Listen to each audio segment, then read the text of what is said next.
અમરેલી જિલ્લાના લીલિયા ગામે રહેતા મહિલા પશુપાલન કરી અને મહિને 50,000થી વધુની કમાણી કરી રહ્યા છે। અમરેલી જિલ્લામાં મહિલા પશુપાલકો હવે પુરુષોને ખભે ખભો મિલાવી અને કામ કરી રહ્યા છે। ત્યારે અમરેલી જિલ્લાના લીલિયા ખાતે રહેતા મહિલા 13થી 15 જેટલી ગીર ગાયો રાખે છે અને આ ગીર ગાય થકી દૂધ ઉત્પાદન કરી હજારો રૂપિયાની આવક મેળવી રહ્યા છે। મારું નામ પ્રજ્ઞાબેન મહેશભાઈ ભાલાળા છે।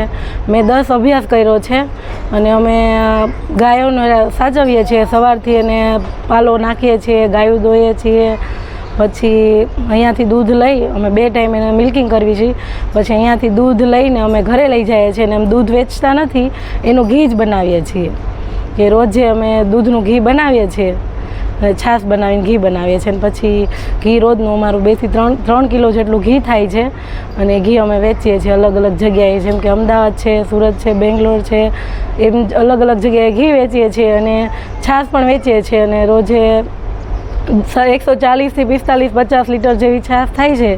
એ છાશ બી અમે રોજ વેચીએ છીએ અને એવી રીતના અમે પશુપાલકનો ધંધો કરીએ છીએ ધીમે ધીમે। કેટલા રૂપિયા કિલો ઘી વેચાણ કરો છો? છાશ કેટલા રૂપિયા લીટર વેચો છો? ક્યાં ક્યાં વેચાણ કરો? બેની વાત કરો। અમે ઘી છે ને 1500 રૂપિયા કિલો વેચીએ છીએ અને છાશ 10 લીટર વેચીએ છીએ, એવી રીતના વેચીએ છીએ। મહિલા હજારો રૂપિયાનું દૂધ ઉત્પાદનની સાથે ઘી બનાવી અને વેચાણ કરે છે। આમ તો દૂધનું વેલ્યુ એડિશન કહી શકાય છે, કારણ કે દૂધમાંથી ઘી અને છાશનું વેચાણ કરવામાં આવે છે। અંદાજિત 100 થી 150 લીટર છાશ એટલે કે રોજની 1000 થી 1500 રૂપિયા સુધીની છાશનું વેચાણ કરવામાં આવે છે। તો સાથે જ 1400 થી 1500 રૂપિયાનું 1 કિલો ગીર ગાયનું ચોખ્ખું ઘીનું વેચાણ કરવામાં આવે છે। રોજ 3 કિલો ઘીનું વેચાણ એટલે કે 4500 રૂપિયાનું વેચાણ કરવામાં આવે છે। એટલે કે રોજની 6000 રૂપિયાની આવક મહિલા કરી રહ્યા છે। મહિલા પોતાની પાસે 15 જેટલી ગીર ગાય રાખે છે અને જેની તમામ કામગીરી પોતાના દ્વારા કરવામાં આવે છે। ઘી બનાવવામાં પોતે ઘી બનાવી અને તેનું વેચાણ કરતા હોય છે।